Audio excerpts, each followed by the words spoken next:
Well, see, it's not just tolerate. I mean, you to be honest with you, it's not the only word that they misconstrue.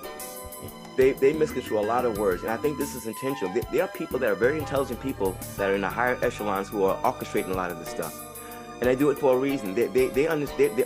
In order to control people, you have to keep them divided from each other. You have to keep them thinking in ways that keeps them at each other, because if they are at each other's throat, they're not going to be thinking about you too much. They're not going to focus on what you're doing to them. And I think that a lot of people who got money and power, I think that a lot of them up there, you know, this is not a conspiracy theory, this is just fact. Throughout history, you had people who were very intelligent, who had a lot of money and a lot of power, who had no desire for serving God and believing in God, and their goal is to control. And now we have the technology we have, that's exacerbated on 1,000%. So people have to be taught, and we can't do this unless we get their ear. But and of course the school system doesn't take it on. Let me just say this before I go into that. I'm upset with the church, because I did an article called "A Lot of the Blame Lies at the Foot of the Church," and the reason why I say it is because God commissioned the church to do a lot of things the church has not done and has failed to do, and that's caused a lot of stuff to happen in society. Now I know it had to happen because the Lord is predicting, and if God says it's going to happen, it's going to happen. But we forget about how and why it happens. And every time society has gotten to a growth state, it's because of people who are godly weren't functioning like they should have. And so we left the schools, turned the schools over to public schools over to the world.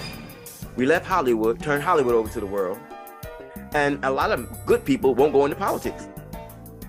So all of these major areas that mass influence people and teach people, we don't control them anymore.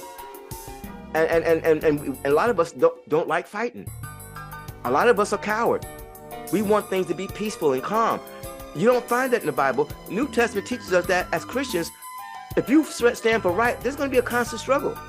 And a lot of Christians get burned out because they go too far. They get too deep into things. And a lot of times they get too deep into things they're not even prepared to get into. They get beat up, and then they don't want to be bothered anymore. So they're out of the fight.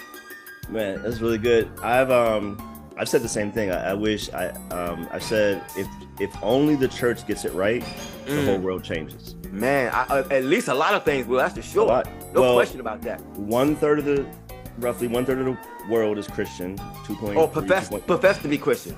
I have to say that because I've debated with people so many times about this, that there's a very few people who profess to be Christian who are actually Christians. Right. That's what I've experienced. And so what I'm saying, I agree. I'm saying if that number were all true Christians, that would be enough to flip the planet. No question about it. And so I totally agree with the church. And when we say the church, we mean the people. That's right. I mean the leader, the pastor, the building. Right. And to your point, historically, the reason we have an education system, the reason we have books, the reason we have orphanages, the reason we have hospitals, the reason we have care for the sick and the elderly is all Christian. The reason we have science is all Christian. Oh, brother, don't go there. Please don't say that, man. You gonna get in trouble. And you absolutely right. I say it from the stage all the time. Absolutely right. Absolutely right.